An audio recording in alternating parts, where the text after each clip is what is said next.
Hoy el tema es Venezuela postcontrato de producción compartida, PSA, recuperación petrolera. Y tenemos el honor de tener a Carlos Moreno, que además de amigo es un ejecutivo senior y líder reconocido en geociencia y desarrollo de proyectos energéticos, con más de 30 años de experiencia internacional apoyando iniciativas de exploración, evaluación de recursos e inversión en el sector energético. Actualmente Carlos es el presidente de Lumina Geophysical y Lumina Geophysical de México, empresas especializadas en tecnologías geocientíficas avanzadas y análisis del subsuelo para la toma de decisiones en exploración y desarrollo de recursos energéticos. A lo largo de su trayectoria, Carlos ha trabajado de forma directa con empresas petroleras nacionales, supermajors y grandes compañías internacionales de energía, contribuyendo a la evaluación técnica de oportunidades de inversión y a la reducción de riesgo exploratorio en distintos países y cuencas. Carlos es ingeniero geofísico de la Universidad Simón Bolívar, cuenta con una maestría en geociencias de la Universidad de Oklahoma y un máster en Business Administration en Dirección y Administración de Empresas de la Universidad Internacional de La Rioja en España. Su experiencia combina un sólido enfoque técnico con una visión estratégica orientada a crear condiciones atractivas para la inversión energética, mediante el uso eficiente de datos, tecnología moderna y procesos de análisis rigurosos. Forma parte de la Junta Directiva de la Asociación Mexicana de Geofísicos de Exploración y ha sido miembro de la Junta Directiva de Venezuelan American Petroleum Association, VAPA, y actualmente forma parte de nuestro Consejo Consultivo. Participa activamente en el diálogo entre la industria, el sector académico y los tomadores de decisión. Su trayectoria incluye además la participación en iniciativas cívicas en defensa de los derechos humanos y de las instituciones democráticas en Venezuela. Carlos es reconocido por su criterio técnico, visión de largo plazo y compromiso con la generación de valor económico energético, incluyendo mercados emergentes con alto potencial de exploración. Bueno, con ustedes dejo a Carlito.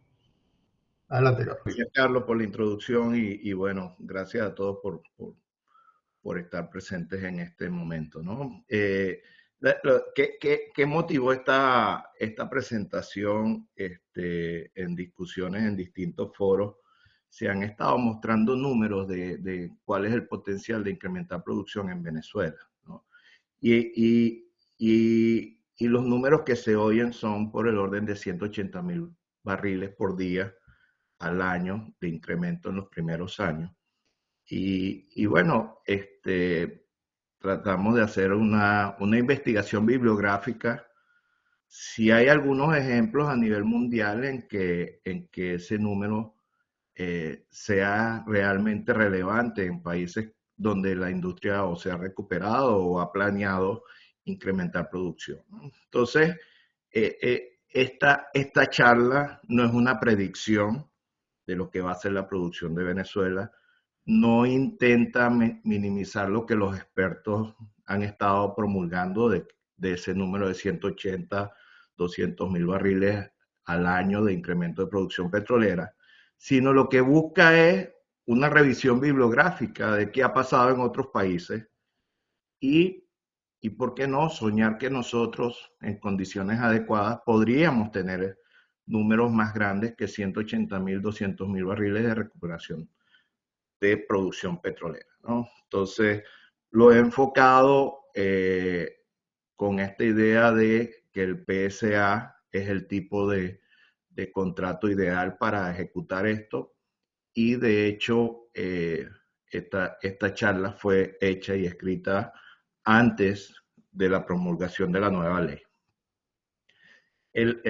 Todos sabemos lo que pasó el 3 de enero y bueno, arranca con esta idea de que en los próximos 18 meses Venezuela tendrá que gastar enormes cantidades de dinero y las compañías petroleras lo gastarán y luego recibirán un reembolso de nosotros o de los ingresos. Esto lo declara el presidente Trump justamente el día 3 de enero, ¿no? Entonces, en esa idea de gastos sustanciales se habla hasta de 100 millones de dólares que vamos a estar viendo de inversión petrolera en los próximos años en Venezuela.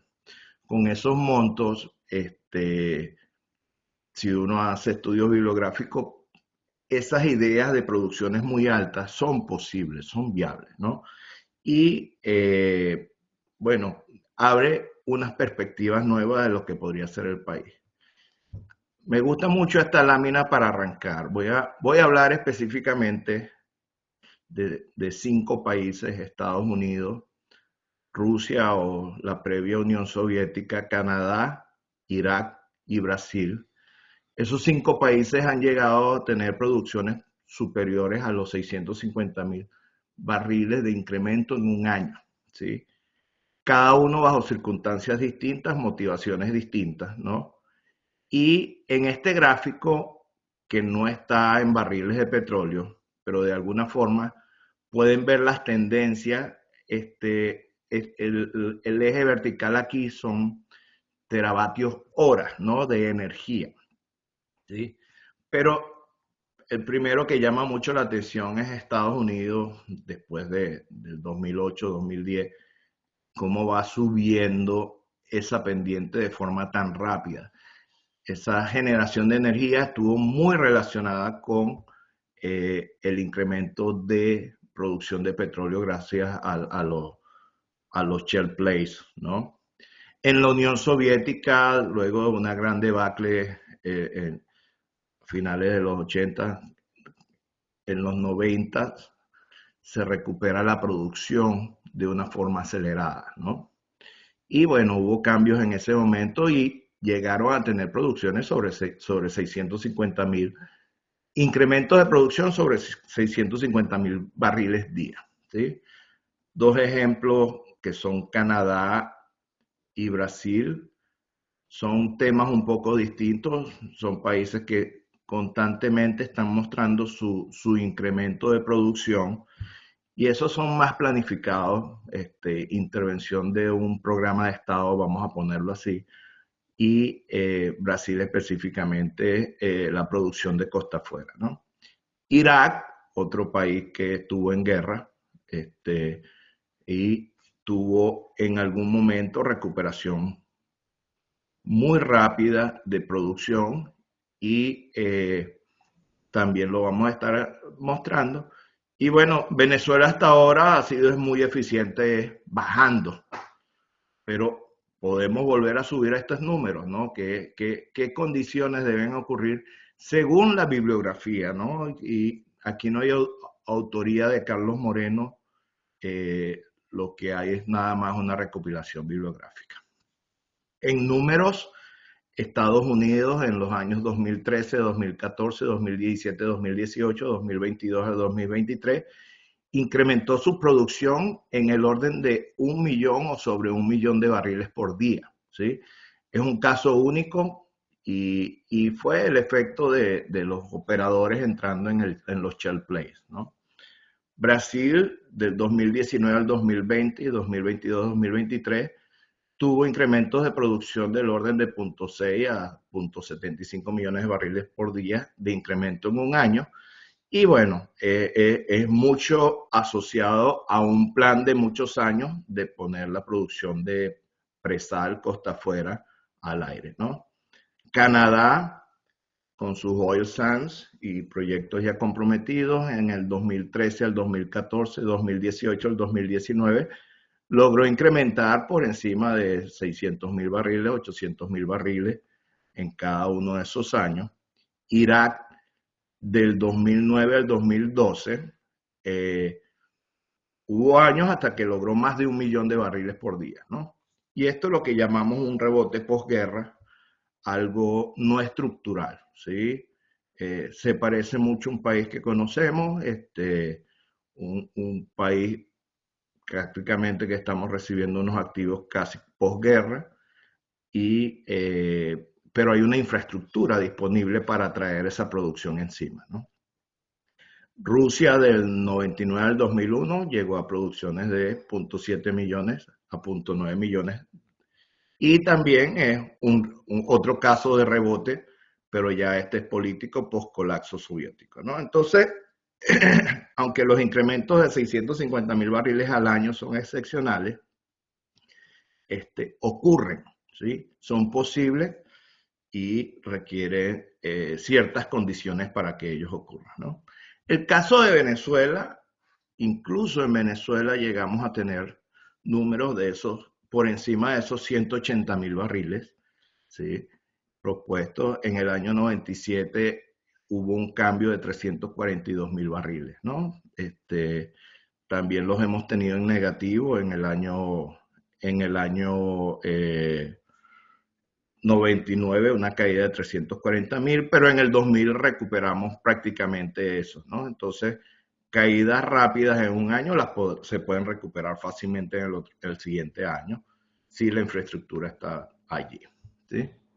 El modelo de Production Sharing Agreement, eh, produ- eh, eh, distribución de producción, como una forma de fomentar, es una buena idea, ¿sí? Y ha mostrado tener siempre beneficios frente a otros esquemas petroleros, ¿no? Ese es un modelo que tiene un buen equilibrio sobre la soberanía, velocidad en que las compañías están dispuestas a moverse y es sostenible en el tiempo, ¿no? Entonces, puede superar esquemas históricos usados en países como Venezuela y otros de la región. Y son contratos, como bien lo dije, de production sharing, son ejecutables y estables, tienen control técnico del operador privado, y esto lo voy a comentar varias veces en mi presentación, ¿no? Esto es uno de los elementos más importantes para lograr producción acelerada. En cada uno de esos países que les mencioné, el operador ha tomado sus propias decisiones con la mínima intervención del Estado, ¿no? El Estado no opera, regula y captura renta, producción, costos y pagos son auditables y transparentes. Entonces, ¿qué modelos existen? En el caso de la estatal directa, es un modelo de PDVSA histórica. Alta politización es posible, ¿sí? Creo que lo acabamos de ver en los años recientes.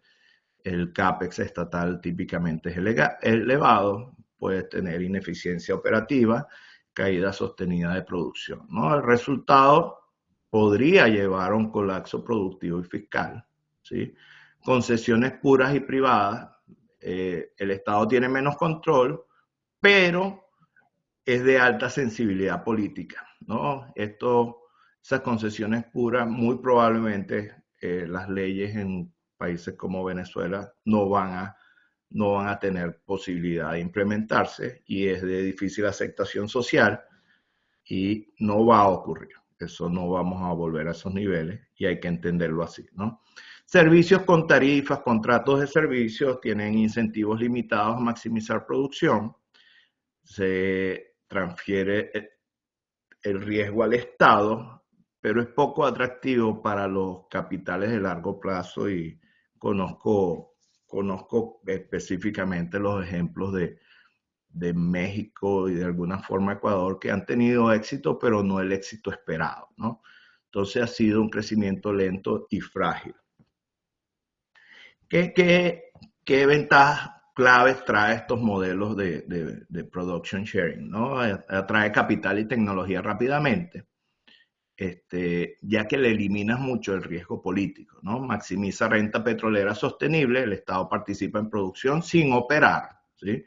Reduce CAPEX y riesgo fiscal del Estado, la inversión la asume el operador, permite crecimiento disciplinado por encima de los 650.000 barriles día en un año, que es compatible con capacidad real y gobernanza sólida, y es políticamente defendible porque no privatizas el recurso y profesionaliza su explotación, ¿no? Entonces, algo del PSA es quitar los problemas ideológicos, y es un modelo probado para recuperar producción, ingresos y estabilidad nacional sin sacrificar soberanía. La situación actual y la producción base de Venezuela es que estamos ahí muy cerca de los 900.000 barriles de producción diaria, más o menos según la fuente, alta proporción de pozos cerrados, infraestructura subutilizada y deteriorada, declinación asociada a mantenimiento diferido y falta de diluyente en el caso de los de crudos pesados, ¿no? No muy crítico, falta de electricidad. Entonces, el diagnóstico de la realidad de Venezuela tiene más que ver con que la caída de productividad no está relacionada a la geología. Es consecuencia del colapso institucional, contractual y operativo que ha habido en los últimos años, pero el país conserva los recursos, la infraestructura y conocimiento recuperables, ¿no? Este es el lado positivo, ¿sí? ¿Qué objetivo estratégico y rol debe asumir el Estado ahorita? Y creo que está yendo en esa dirección, que es recuperar producción sin operar directamente, maximizar renta petrolera de forma sostenible, reducir volatilidad fiscal y externa. El Estado regula, fiscaliza, garantiza estabilidad, ¿no? En un marco de PSA, tú tienes contratos claros y ejecutables, el operador tiene el control técnico de la actividad, el Estado regula y es un socio fiscal y tienes la posibilidad de estabilidad contractual y algo muy importante para el capital, arbitraje internacional. Principal rector del crecimiento, es crecimiento disciplinado. Se podría, en condiciones ideales, llegar a esas producciones de 650.000 barriles como lo han hecho otros países, porque la capacidad la tenemos para hacer ese crecimiento rápido, ¿no?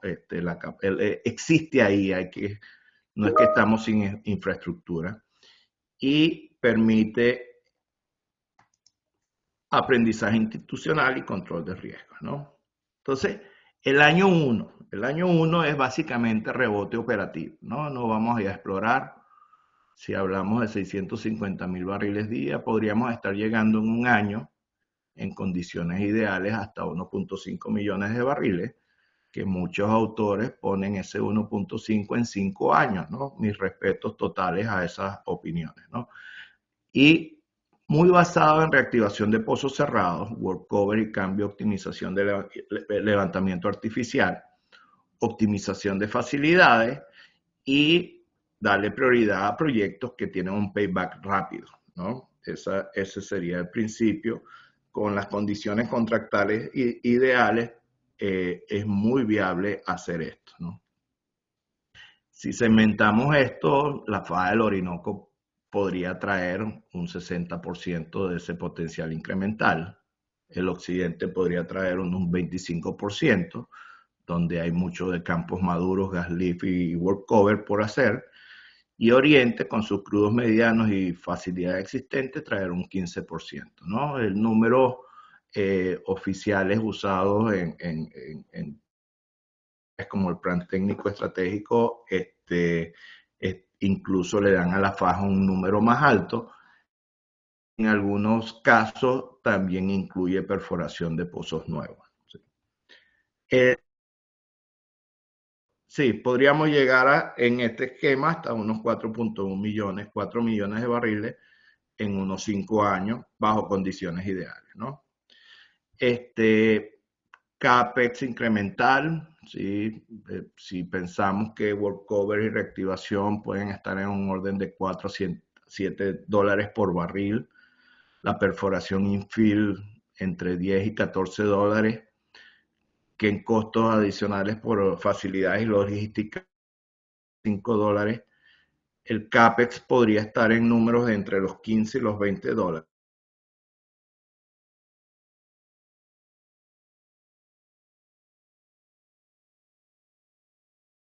Se volvió a congelar.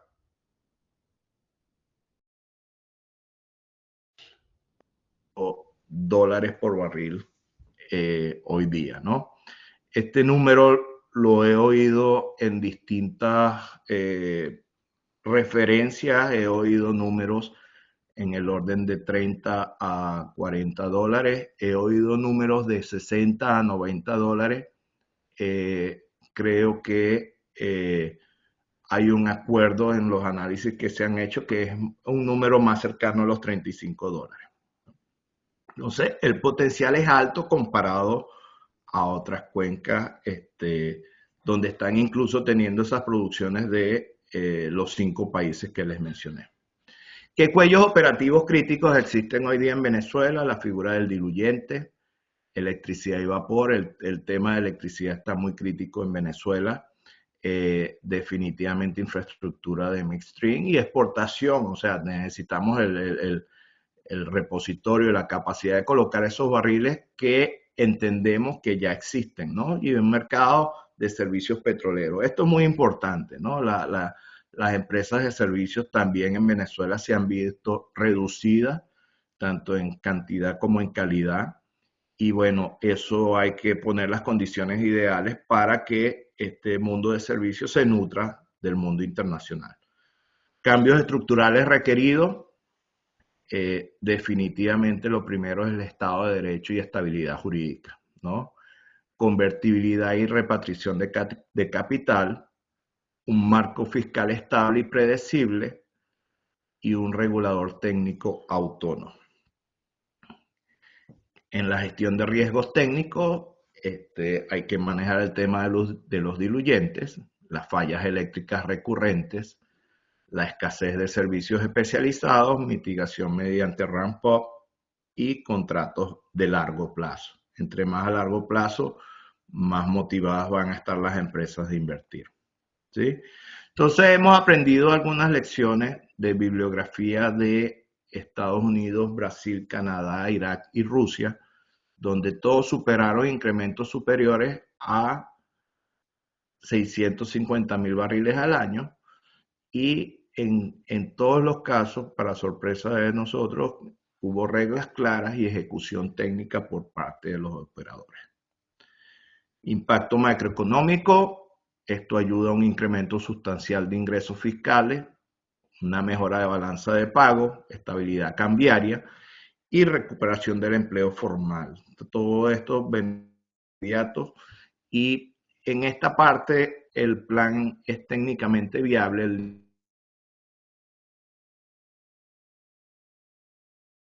El mensaje final es que este plan es técnicamente viable, ¿sí? El límite es institucional y logístico, más no geológico. La geología nuestra es noble para esto. Y la ejecución disciplinada es crítica, ¿no? Entonces, voy ahora, ¿qué pasó reciente, ¿no? Después de haber armado esta presentación, se promulga una nueva ley donde se modifica la ley existente orgánica de hidrocarburos el 29 de enero, ¿no? Y la pregunta es, ¿incluye el tipo de contrato PSA? Y bueno, la respuesta es sí. La respuesta es sí de alguna forma, ¿sí? El nombre que se le da en esta ley es un contrato de participación productiva, ¿sí? Que es lo más cercano a un PSA, ¿sí? Y es de alguna forma lo mejor que le puede pasar a Venezuela en un tiempo tan corto, porque tenemos algo muy cercano al PSA ya por ley, ¿no? ¿Qué tipos de contratos existen hoy día en Venezuela? Las empresas mixtas, donde el riesgo es del operador en conjunto del Estado, el capital es el riesgo es compartido, la propiedad de reserva, en todos los casos en Venezuela son del Estado, no hay que discutir eso más. Mecanismo de retribución es a partir de dividendos y cierta participación en producción, ¿no? De acuerdo a la nueva ley, la comercialización de las empresas mixtas es autorizable y son contratos de 25 más 15 años, ¿no? La bancabilidad de estos contratos es alta, conseguir capital es alto, ¿no? Contrato de desarrollo es permitido, es otro tipo de figura en el contrato. El contrato de participación productiva se formaliza en la ley, de alguna forma ya se había estado usando la figura, y hay un elemento que hace la bancabilidad de estos medios, pero sin embargo, repito, es lo mejor que le ha pasado al país bajo este proceso transitorio, porque ya permite cierta independencia del operador para tomar decisiones, aunque sea o no sea el operador principal, el dueño de los recursos, ¿no? Entonces, contratos de servicios han habido, la bancabilidad de esos contratos de servicios es baja, y bueno, ahí hay un buen resumen, ¿no? ¿Qué haría falta para llegar a un PSA real? Es que el Estado de alguna forma de cierto derecho contractual a la propiedad de las reservas, ¿sí? Entonces, ahí eso lo hace muy bancable. Impacto de la ley de hidrocarburos aprobada para esta meta de producción. O sea, si pensamos en los 650.000 barriles día, ya con esta ley se habilita inversión privada y contratos tipo PSA. Esto va a permitir definitivamente un rebote fuerte de producción. Se mantiene cierta fricción institucional, hay, por lo menos en este momento hay incertidumbre de cómo va a ser la figura del ministerio, de la figura del Estado ante las operaciones, ¿no? Conclusión, ¿permite crecimiento rápido? Sí. Y ¿es suficiente para llegar a esos 650.000 barriles? Primera impresión es que no, hay todavía más flexibilidad que da. ¿Sí? Que sí habilita la ley, ¿sí? Gestión privada con riesgo privado, reconocimiento del equilibrio económico-financiero, flexibilidad fiscal del proyecto, comercialización directa y cuentas en el exterior lo permite. El impacto es que moviliza el CAPEX al operador, ya se lo quitas al Estado. Es una forma rápida de reactivar campos maduros y puede ayudar a ese rebote fuerte del año 1, ¿no? Límites estructurales frente al objetivo, la concentración de poder que podría estar en el ministerio, ya estaremos monitoreando si eso ocurre. No existe regulador técnico independiente, que puede ser la figura de la Agencia Venezolana Nacional de Hidrocarburos, que se ha hablado de hacerse, o un ente técnico del Ministerio de Energía y Minas, pero en este momento eso no existe o no es claro, ¿no? PDVSA sigue siendo contraparte jurídica, hay una discreción en la revocación de los contratos por parte del Estado y reversión de activos sin indemnización, ¿no? Esto aumenta el riesgo país y evidentemente mientras que las compañías evalúan, la inversión inicial puede ser limitada. Bajo esta ley que es realista, sí, idealmente los 650.000, pero creo que todavía el beneficio es tan grande que podríamos llegar a números tan altos de 300, 450.000 barriles. En el primer año, 400.000 a 500.000 barriles, 450.000 a 550.000 en el año 3, ¿no? Entonces, sí, por debajo de los 650.000, pero no es geología la limitante, ¿no? Y el gap es institucional, más no geológico.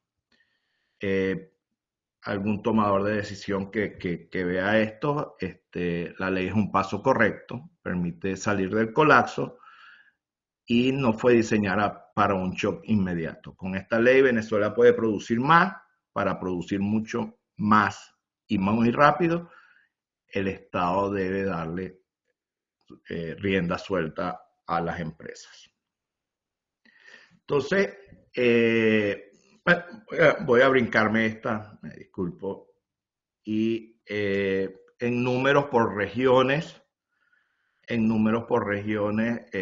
pensando en que el 60% viene de la faja del Orinoco, podríamos tener incrementos de 260.000 a 400.000 barriles en la faja, en el occidente de 120.000 a 250.000 y en oriente de 70.000 a 160.000 barriles, ¿no? Para un gran total de cerca de 1.3 millones de barriles de llegar a los números propuestos, ¿no?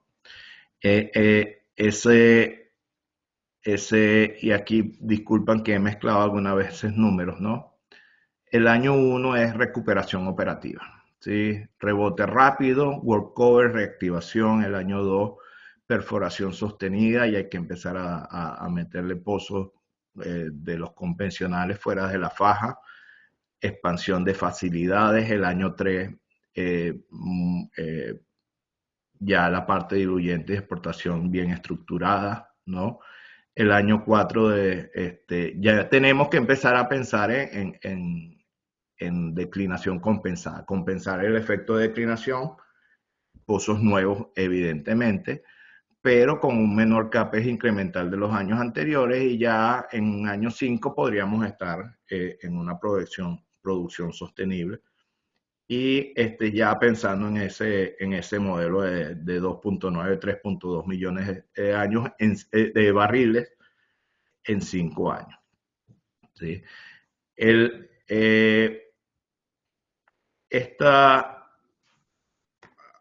estos números ya los habíamos visto, ¿no? Break-even del orden de 30 a 40 dólares por barril. ¿Sí? Y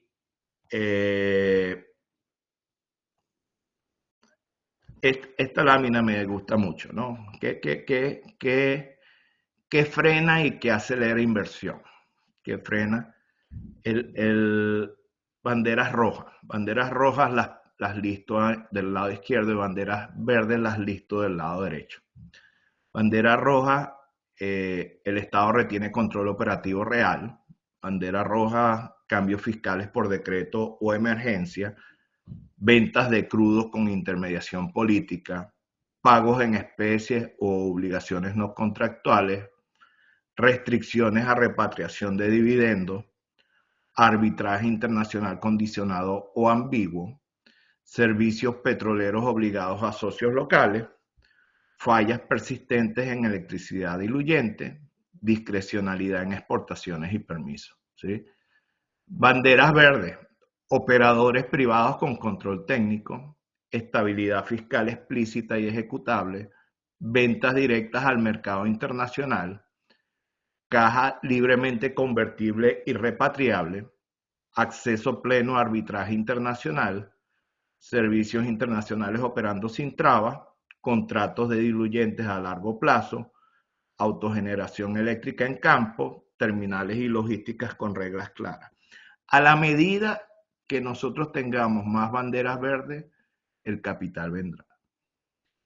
Aun cuando tengamos las banderas verdes y empiezan a aparecer 2 o 3 de las banderas rojas, el capital se frena. Entonces, definitivamente una planificación legal sostenible en el tiempo es lo que va a ayudar a que los grandes capitales vengan a Venezuela. Si eso no ocurre, nada malo con los capitales no grandes, ¿sí? Pero lo que queremos para llegar a estos niveles de producción es que los capitales grandes lleguen. ¿Sí? ¿Qué copiar de Brasil y Estados Unidos de esos números que hemos visto, cómo incrementaron? En Brasil sí hay una participación de una empresa estatal, ¿sí? Pero ha demostrado no estar politizada, ¿sí? Los operadores tienen autonomía real, contratos estables respetados en el tiempo, hay un desarrollo estandarizado de qué es lo que hay que hacer, el riesgo geológico es bajo y se enfoca en ejecución, contenido local razonable y gradual y se puede hacer una planeación a largo plazo, ¿no? Gracias a eso, Brasil sigue incrementando su producción, ¿no? Ha sido una planificación bien hecha. ¿Qué podemos copiar de Estados Unidos? La seguridad jurídica absoluta, libre entrada y salida de operadores, mercado de servicios competitivos, quizá uno de los elementos, los dos elementos más importantes, libre entrada y salida de operadores, mercado de servicios competitivos, ¿no? El midstream y exportación es manejado por privados, el capital es flexible, hedging de precios y FX, cultura de eficiencia y costo, ¿no? ¿Qué no copiar de Brasil? Intervención política en precios, contenido local excesivo. Eso genera a veces problemas para los extranjeros. que no copiar volatilidad extrema del shale, pero eso es geológico, eso es mercado, ¿no? Y dependencia excesiva del mercado financiero, pero gracias a eso se desarrolló, ¿no? Entonces, de Brasil podemos tomar ideas como la gobernanza y planeación, de Estados Unidos, la parte de mercado, servicios y capital, y estas cosas ayudan a un crecimiento rápido, disciplinado y sostenible, ¿sí? Caso de Irak. Yo creo que Irak es lo más cercano al modelo de Venezuela 2002. La producción en Irak fue de 2 millones de barriles, ¿sí? Llega la guerra, cae a 1.3 millones. 2004 incrementa 700.000 barriles en un año. De 2011 al 2015 sube de 2.6 millones a 4.1 millones de barriles, con varios años individuales por encima de 650.000 barriles por día, ¿sí? En un año. ¿Qué incrementó esto? Producción deprimida, o sea, producción deprimida por conflictos, hubo una caída rápida de producción, pero la rehabilitación de campos existentes fue la clave, la reparación de infraestructura, la apertura a las empresas internacionales, las IOCs, y un riesgo geológico muy bajo, ¿no? Interpretación correcta, el rebote es excepcional, no estructural, difícilmente repetible sin shock previo, y ese shock lo acabamos de tener nosotros, ¿no? El crecimiento frágil a largo plazo, si lo puede haber, ¿no? Entonces, el caso de Venezuela, igual, la geología es noble y nuestro riesgo geológico es muy bajo, al igual que el Irak. Lección para Venezuela: incrementos son posibles desde bases artificialmente bajas, pero no sustituyen reformas estructurales para crecimiento sostenible.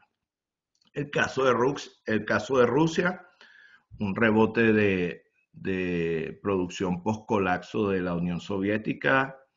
En el año 96 la producción era de 6 millones, en el 2001 7.8 millones, en cada uno de esos subió sobre 700, 900 mil barriles año, ¿sí? Y luego del 2002 al 2004 incremento de 500 mil barriles por año, consolidación del rebote, que los drivers, de nuevo, una producción deprimida por colapso estatal, privatización parcial del sector en Rusia, incentivos claros a producir, rehabilitación de campos maduros fue el enfoque, acceso a tecnologías occidental y interpretación correcta, el rebote rápido desde bases artificialmente bajas. No replicable sin shock previo, como el que existió recientemente en Venezuela. Crecimiento se puede desacelerar la inversión o la producción si se repolitiza el país, ¿no? Entonces, el rebote post-colapso es posible con incentivos claros y privatización parcial, pero se agota si el Estado retoma control político sobre la operación, ¿sí? Bueno, con esos números y con ese mensaje termino mi presentación y feliz de responder a sus preguntas y gracias por su tiempo. Oye, Carlitos, muy buena la presentación y creo que muy didáctica. Excelente. Tenemos varias preguntas. Vamos a recordar que lo que dijo Carlos Sánchez ya, vamos a tener primero la respuesta a las preguntas del chat y después vamos a responder preguntas específicas sobre la presentación. Se va a dar el derecho de palabra por 1 minuto. Pueden ir pidiendo la palabra en la mano que está en el lado inferior izquierdo. Entonces, las primeras preguntas que te vienen aquí. Carlos, si quieres dejar de compartir. Sí. Ahora, y yo voy a abrir las cámaras y los micrófonos un segundito. Listo. Perfecto. Vamos, la cámara y micrófono. Perdóname un momentico, Carlos, ¿puedes dejar la última lámina que pusiste? que la quiero comprar porque ahí está el kit del incremento de la producción. La última que pusiste. La de Rusia. No, En donde están los países, cómo incrementaron esa, pero la otra, la de los incrementos de la producción. el listado, la hoja Excel. Narcotráfico, ese tipo de cosas. Y Pusiste los diferentes creo que el anterior, no, una como esa, pero de los diferentes países, cómo incrementaron su producción. Es que al final las tengo todas a esta. Esa, por favor, déjame un momentico. Oye, pero espérate, Jorge, vamos a hacer la pregunta y después tú hablas. Ok, es que, ok. Carlos, la primera pregunta no vamos a leer los comentarios como de costumbre, vamos a hacer las preguntas nada más. Los representantes de las major han dicho claramente que lo más importante es la legitimidad del gobierno. ¿Qué opinión tienes? Sí, y no solo lo que ha aparecido en prensa, lo he oído en foros también, ¿no? El caso más emblemático es el de Exxon. Y recientemente, creo que ayer, salió una publicación de ConocoPhillips diciendo su prioridad es recuperar el dinero que perdió, ¿no? Entonces, por los momentos de foros que he oído, yo no soy experto en geopolítica y no soy la persona ideal para responder esto. Lo que puedo es transmitir lo que he oído. Por los momentos, algunos capitales de las grandes a lo mejor van a tardar un tiempo evaluando qué viene. Habiendo dicho esto, también en foros he oído que probablemente las grandes también se mueven más lento, así quisieran, no se pueden mover a la velocidad que hace falta, y las medianas y las pequeñas se pueden mover mucho más rápido y luego los otros vienen y compran, ¿no? Y el ejemplo más bonito que oí fue de los Shell Plays. Los Shell Plays arrancaron con medianos y pequeños y hoy día está controlado por la Exxon, por las grandes, por las gigantes, ¿no? Que han ido comprando los pequeños y han consolidado el Shell Play, ¿no? Entonces, probablemente la realidad de Venezuela va a ser algo parecido. La siguiente pregunta que te hacen es, te dicen, los PSA incluyen exploración. ¿Quién definiría las áreas a explorar? Eso es política de Estado, ¿no? La definición de quién define las áreas, ¿no? Pero el PSA es una licencia que te permite exploración y producción normalmente. Y es deseable la parte exploratoria para que le saques provecho al activo. Correcto. Carlos, te preguntan por qué visualizas la cuenca oriental con 15% de crecimiento y a la occidental con 25%. No son números míos, son números también de literatura. Me imagino que tiene que ver con velocidad en la que se puede levantar producción en cada lugar de los análisis de los expertos. Ok. ¿Qué mecanismos de control para que no ingresen fuentes de ingresos ilegales? Esta mañana recibí un audio muy interesante de un abogado donde dice que muchas licencias dadas a capitales que no tienen el permiso FAC, vamos a llamarlo, van a ser devueltos, ¿no? Entonces, de ser eso cierto, en el corto plazo, la OFAC es básicamente nuestra garantía. ¿Cómo se hace hoy y qué se necesitaría para prevenir la contaminación de dineros ilícitos a futuro? Bueno, ya es muy político eso, ¿no? Pero soy del pensamiento que el sistema se va a limpiar. ¿Sí? No tengo otra esperanza que eso. Si se ponen en servicio los mejoradores, ¿sería posible eliminar la compra de diluyente y mejorar el flujo de caja y la rentabilidad? No soy experto en el tema, pero he oído recientemente que la tecnología ha madurado de tal forma que los mejoradores ya no harían falta en el futuro. No me hago responsable de la opinión. ¿Qué lecciones aprendidas se pueden adoptar de la ANH en Colombia en cuanto a controles para evitar inversionistas manchados con dineros ilícitos en la inversión petrolera?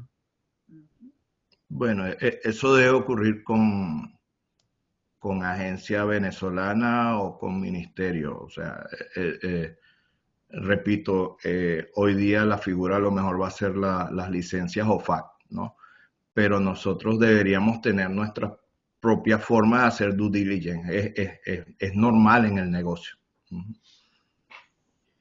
Intentar reparar PDVSA sin reformar el sistema judicial o la transparencia pública es inútil. ¿Qué piensa usted? Está correcto ese mensaje. ¿Qué piensa sobre comenzar a planear bloques de exploración? Espérate porque entró otra pregunta y se me fue esta. Ajá. ¿Qué piensa sobre comenzar a planear bloques de exploración en la plataforma del Tana Costa Afuera siguiendo los campos de Trinidad? Eso y más. La charla de Jairo Lugo la semana pasada, increíble el potencial de Venezuela. No hay ningún motivo para dejar ese petróleo ahí abajo, ¿no? Hay que sacarlo, el mundo lo necesita. Ok. Mencionaste en tu charla que esta ley es temporal. ¿Es esto cierto? ¿Qué duración tendría? ¿Así lo especifica la ley? No. La transitoriedad es esto que estamos empezando a vivir, ¿no? Me imagino que luego puede haber una nueva ley orgánica de hidrocarburos. Si no se da inversión debido a la falta de estabilidad contractual y financiera, ¿cuáles serían los tiempos para avanzar hacia un PSA bajo la creación de una agencia venezolana de hidrocarburos separada de PDVSA? No sé si entiendo bien la pregunta, pero el PSA ya existe. No hay que esperar una promulgación nueva. Entonces, el tiempo de espera es más político, de poder trabajar o de poder tener las licencias de la OFAC. Si un país dispone de abundantes reservas de gas natural, ¿cómo debe decidir estratégicamente entre usar ese gas para generación termoeléctrica y o para proyectos GTL, maximizando valor económico, seguridad energética y sostenibilidad? Me declaro incompetente para responderla, Eduardo. Me disculpo con quien amablemente hizo la pregunta.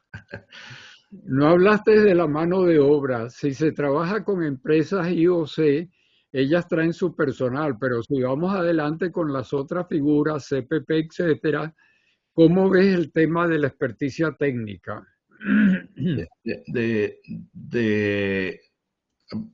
Definitivamente lo que vaya a ocurrir en Venezuela tiene que tomar mucho en cuenta que hay que generar bienestar en el país, ¿no?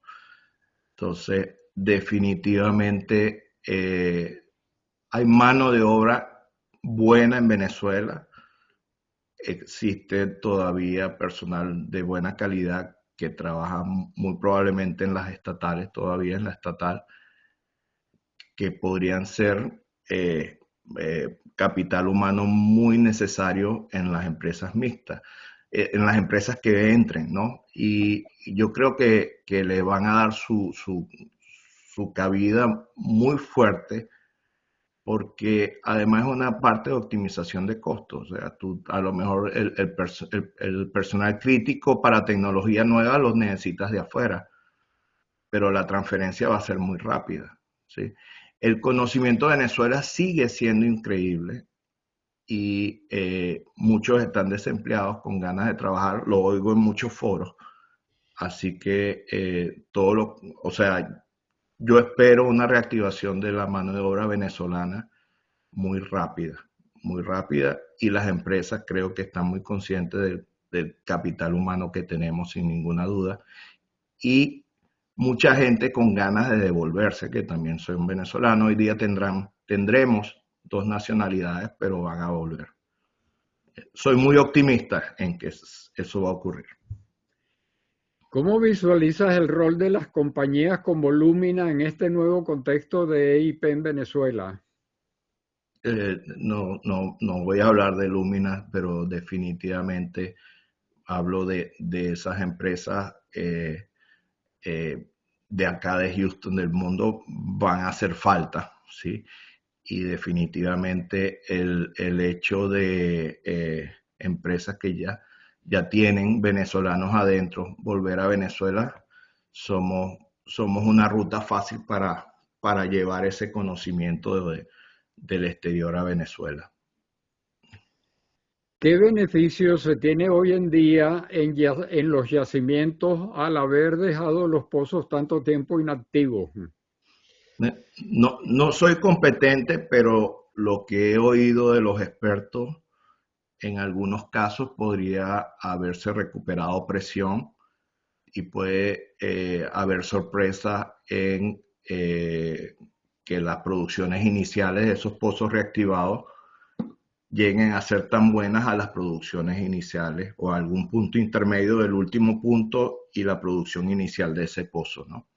Entonces, a lo mejor viene el lado positivo. ¿Cómo ves que operadores independientes venezolanos con ex-PDVSA puedan hacer el mismo milagro que hicieron los independientes en los shale plays?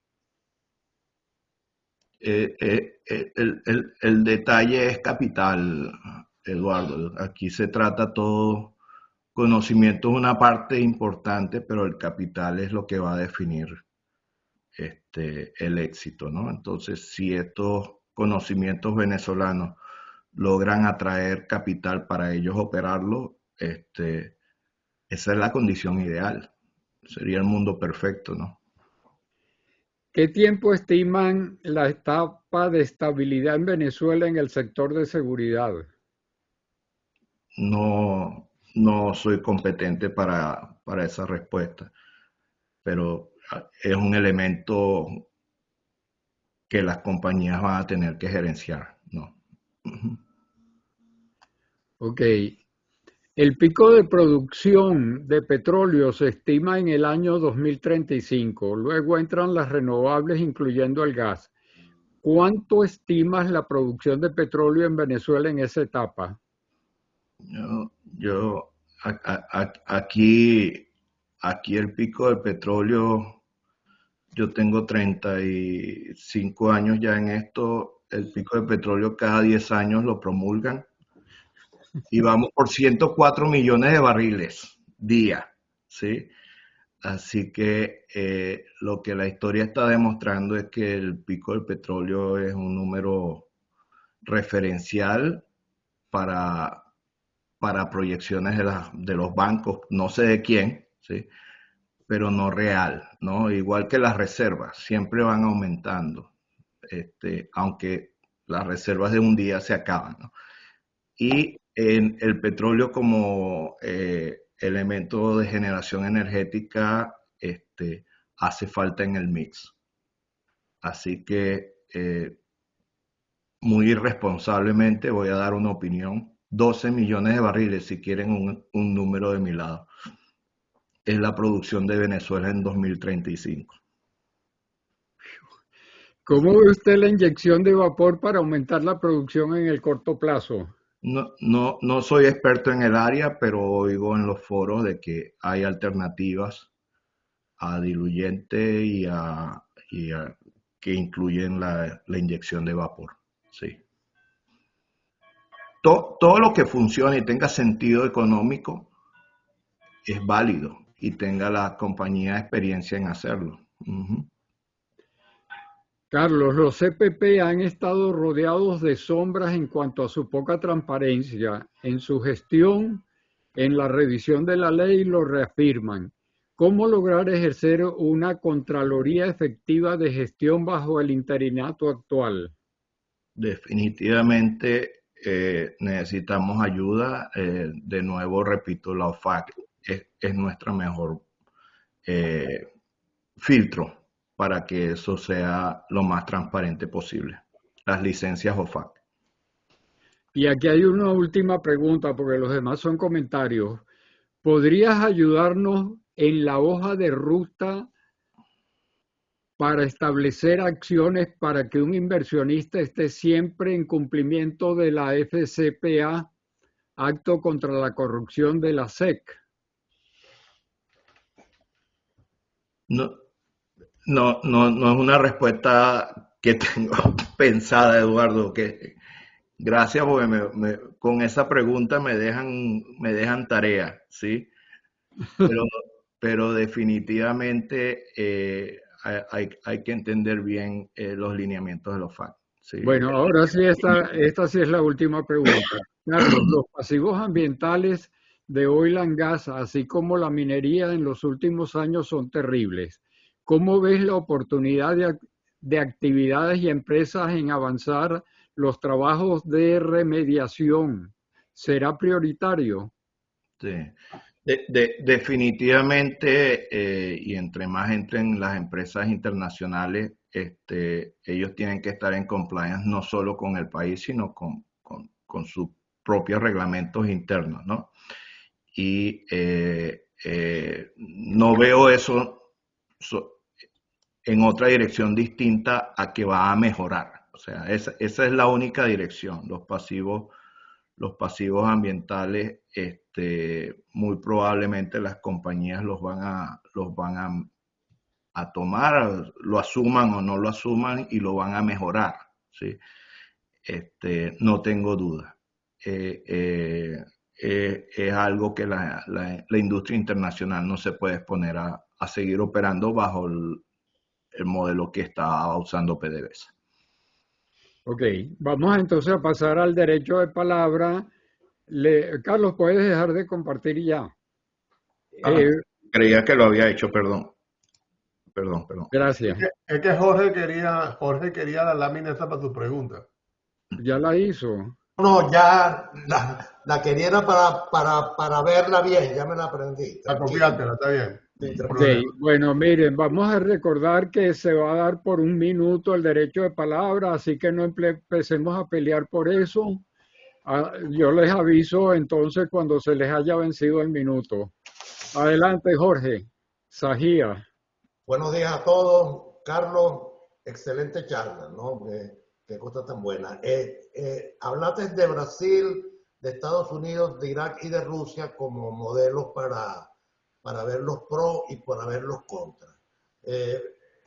Ricardo Gómez, desde otro punto de vista, nombró a la ANH, a la Agencia Nacional de Hidrocarburos de Colombia, y también tú tienes experiencia en México. Tú has estudiado estos dos modelos. A mí el modelo colombiano me parece muy adaptable a nosotros, ¿no? Porque contempla la participación privada sin ningún límite. La ley de hidrocarburos en Colombia, existe una ley, pero no la usa para nada porque todo lo regula la ANH. Contratos mercantiles de cara a cara, muy limpios, muy claros. Entonces, has estudiado Colombia y México, ¿no? Que tú tienes una participación en México muy activa. Sí, los tres buenos modelos de agencias son la ANP en nuestro hemisferio, ¿no? La ANP, la ANH y la CNH. La CNH es la de México, acaba de desaparecer, ¿sí? Esa función de la CNH la asumió la CENER, que es la Secretaría de Energía, y La ANH sigue actuando y la ANP también, ¿no?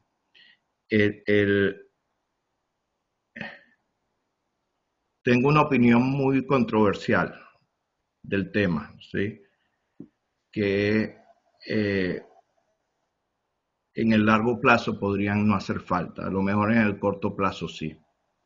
El trabajo que hizo la CNH en el proceso de apertura, ¿sí? Ha sido calificado en el proceso de apertura en México, ha sido calificado por las grandes operadoras como excelente, algo a copiar, ¿sí? Estuvieron súper bien organizados. Desaparece la CNH en un momento en que ya no hay, en el que ya no hay la actividad con terceros y se convierte en un ente burocrático adicional en el sistema, ¿sí? Entonces, yo que no era operador, sino proveo servicio en México, me veía más tiempo llenando documentación para cumplir con las solicitudes de la CNH que haciendo trabajo real, ¿sí? Entonces, si pudiésemos obviar la parte burocrática administrativa que imponen estas instituciones, podrían ser algo muy bueno. Me temo que eso, para justificar su existencia, no lo pueden dejar de hacer. Me disculpo a los amantes de estas instituciones, ¿no? Creo que el ministerio, a través de un grupo técnico especializado, podría suplir esas actividades siempre que sea algo que tenga permanencia en el tiempo, algo que garantice la supervisión de estos contratos por 25, 35 años, ¿no? Que sea algo profesional. Lo que pasa es que asociamos que el ministerio tiene que ser sinónimo de ineficiencia, pero no debería ser así. Queremos un país nuevo y mejor, ¿sí? Pero esa es mi opinión particular, ¿no?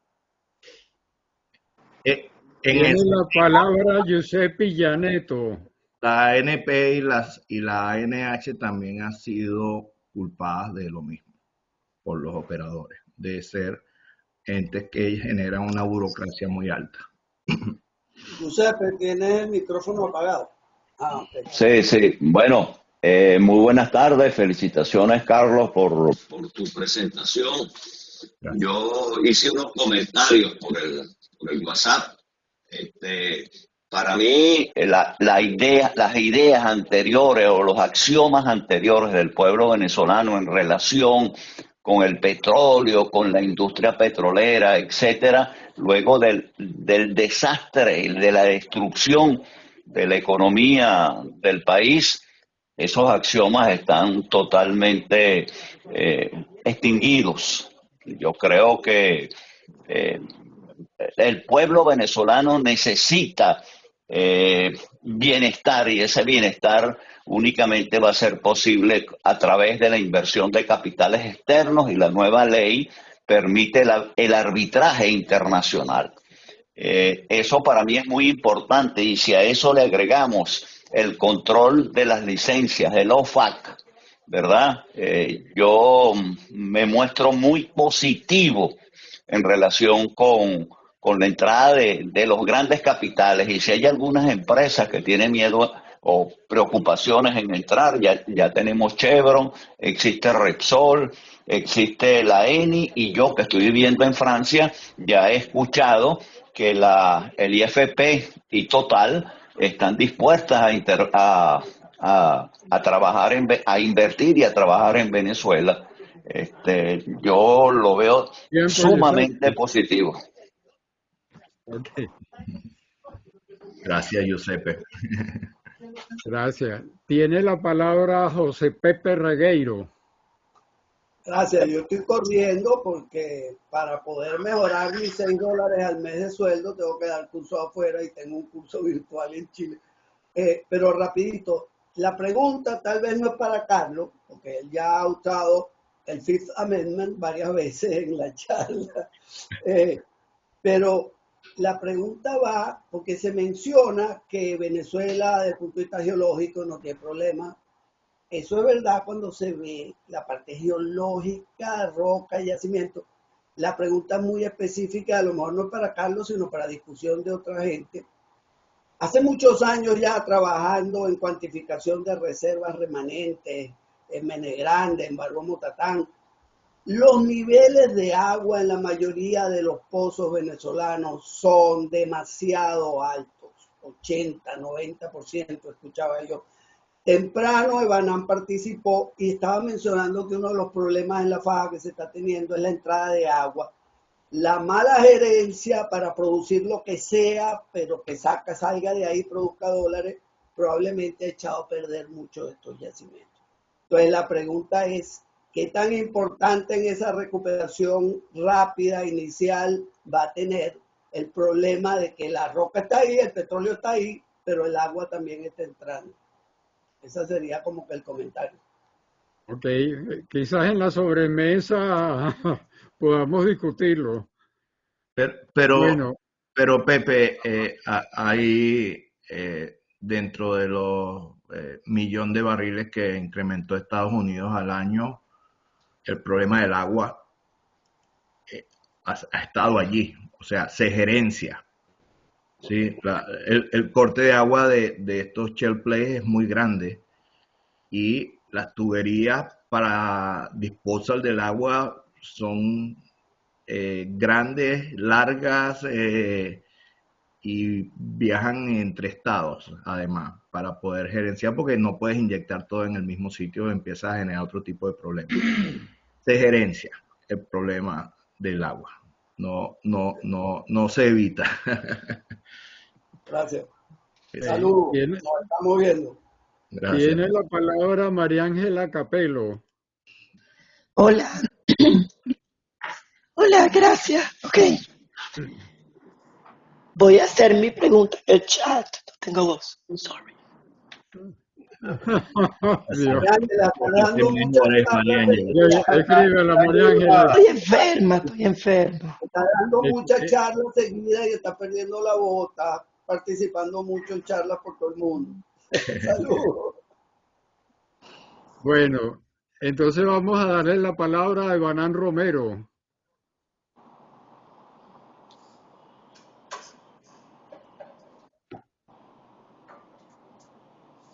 Ebanán, Ok, ya me estoy unmuted. Ok. Bueno, estaba tratando de preparar la pregunta porque apenas tengo un minuto. Mira, después de varios años, tengo ya 10 años estudiando el tema de la faja, de la producción en el país, produciendo escenarios. He llegado a la conclusión que la razón por la cual hay tal pesimismo en lo que Venezuela puede producir, lo cual está creando un problema de cierta magnitud. ¿Cuál es ese problema? La líder, María Corina, y todo el análisis que ha hecho su grupo político, indica que ella necesita entre 120 y 150 millones de dólares todos los días de ingreso fiscal para superar la gravísima crisis que vive el país. Esas son sus cifras. Uno se pone a ver ahorita y el año 2024 el ingreso estuvo en 15.700 por año. El año 2020, 4.200. Estamos lejísimos. Tiempo, Ebanán. Bueno, entonces me reservo para otro, pero si no puedo... Amigos, tiene la palabra Julio Herbas, por favor. Vamos. Gracias, Eduardo. Carlos, muy buena tu presentación. Tengo algunos comentarios que lo voy a hacer muy rápido. El primero es, creo que hay una limitación muy grande para las potenciales independientes operadas por venezolanos de PDVSA, debido a que nosotros tenemos el capital humano, pero no tenemos el capital económico. Y para poder, si pudiéramos obtener el capital, los fondos, pero para eso necesitamos tener unos activos. Y para que nos den los activos necesitamos el capital. O sea, pienso que eso es una dificultad muy grande para los que estamos pensando en operar en Venezuela como independiente. Y el otro comentario que tengo es que las empresas operadoras, tanto major como medias, ellos no emplean gente más de 60 años, inclusive las de servicio. Entonces, ¿cómo se va a aprovechar la experiencia de los ex-PDVSA que sí tenemos esa experiencia, pero que no calificamos para ser empleados? Bueno, eso es todo y gracias por los comentarios o por la respuesta que me puedan dar. Julio, gracias y definitivamente algo se va a tener que flexibilizar en el esquema ese de los 60 años. En algunas empresas hasta menos, ¿no? Ya menos de 50 no te contratan, ¿no? Entonces, creo que la realidad de Venezuela tendrá que adaptarse a esa parte que acabas de mencionar. Lo del capital es real, o sea, no hay nada peor que entregarle un bloque a alguien que tiene el dinero para invertirlo.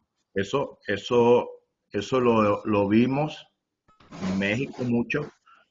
Empresas que llegaron y ganaron los contratos no tenían, a lo mejor tenían en papel el capital, pero le haces un daño al país gigante si no inviertes, ¿no? Si no haces lo que prometiste. Entonces, hay que evitar eso. O sea, yo no animo a alguien a que se meta en el negocio petrolero con el dinero de su familia y sus amigos, ¿ok? Esto es dinero serio lo que hay que invertir. Entonces, quien vaya a montar una empresa petrolera, por favor que se asocie con los capitales correctos. No se asocie con los amigos y la familia porque los van a quebrar. Ok, voy a leer la pregunta de María Ángela Capelo, que está enferma y no pudo hablar. Quería preguntar que ya que Venezuela se ha alineado con los objetivos de desarrollo sostenible, pero por su parte Estados Unidos se deslindó de tópicos y actividades de sostenibilidad. Quería preguntar cómo ves tú, Carlos, el enfoque de gobernabilidad petrolera en Venezuela. ¿Pondremos atención a minimizar el venteo, flaring y aspectos ambientales en perforación y uso de agua? Yo no puedo responder eso, María Ángela, porque no sé lo que va a ocurrir, ¿no? Ok, gracias. Pero quiero pensar que comparado a lo que existe ahorita, lo que venga va a ser mucho más responsable. Gracias, No hay Carlos. forma de hacerlo tan mal como esta gente. Tiene la palabra Jorge Cancoff. Muy buenas tardes. Muy interesante, Carlos, tu presentación. Voy a diferir un poco con el colega que está allá en Francia. Mire, en Venezuela nadie va a invertir en forma segura si no se modifica la ley de hidrocarburos. Hay un grupo presente aquí, entre los cuales estamos incluidos, que con esa ley no vamos a llegar muy lejos. Y por otra parte, aunque esto es un tema político, las personas que están ahorita mandando en el país son las mismas que mandaron con Chávez y con Maduro. Si ahí no hay un cambio radical, vamos a olvidarnos de que vamos a recuperar el país con, sin petróleo, como ustedes quieran. Pero yo sé que es un tema muy delicado, no depende de nosotros directamente, pero esa es la realidad. Ese es simplemente mi comentario, que con la nueva ley que aprobaron, bueno, sí, ustedes me pueden decir que está ahí Chevron y están otras empresas, claro, también están los rusos y los chinos, pero con esa ley no vamos a levantar el país. Ok. Tiene la palabra Pedro Eitz. Saludos, Carlos. Pedro, Realmente saludos. un placer escuchar de ti y espero verte pronto en la OTC, ahorita en mayo. Bueno, yo tengo una pregunta rápido. ¿Cuál es el papel de la OPEP?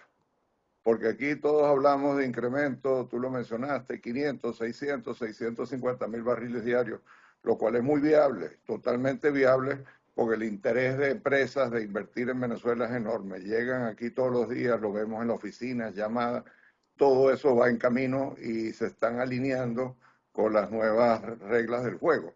Pero está la OPEP de por medio, ¿no? La OPEP, nosotros seguimos siendo miembros de la OPEP. Yo no creo que nadie tome la decisión de salirnos de la OPEP, aunque hay muchos grupos que lo están recomendando, salirnos de la OPEP para producir libremente, porque la OPEP definitivamente coloca unos topes y de ahí no nos podemos pasar. Entonces, eso es algo también que tenemos que tener conciencia de que no es producir. Yo hice la pregunta anterior de las energías renovables, eso es otro pan que tenemos que tragar porque somos altos productores de CO2. Eso también va a tener su impacto mundial con ciertas leyes y ciertos compromisos, pero la pregunta principalmente, ¿cómo ves el tope de producción de la OPEP? Sí. Bueno, voy otra vez con mi gráfico, mi lámina de banderas rojas y banderas verdes, ¿no? La OPEC es un rojo en mayúscula del lado izquierdo de mi lámina, ¿no? Entonces, es más allá de una intervención del Estado, es una intervención de un cartel, ¿no? Entonces, frenará inversión, pues. Si la OPEC empieza a dictar cuál es la producción de Venezuela, las empresas van a dejar de invertir en Venezuela. Es así de simple. Y con respecto a lo de las energías renovables, creo que la tendencia es que las necesitamos todas. No hay vuelta atrás. Vamos por 104 millones de barriles, pero el incremento sigue creciendo en el otro consumo de energía, ¿no? De todas las fuentes, ¿no? Entonces, Venezuela es país privilegiado para otros.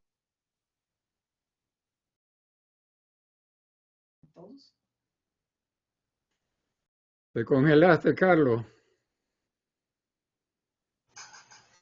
Carlos, estás congelado y te ha pasado varias veces durante la intervención.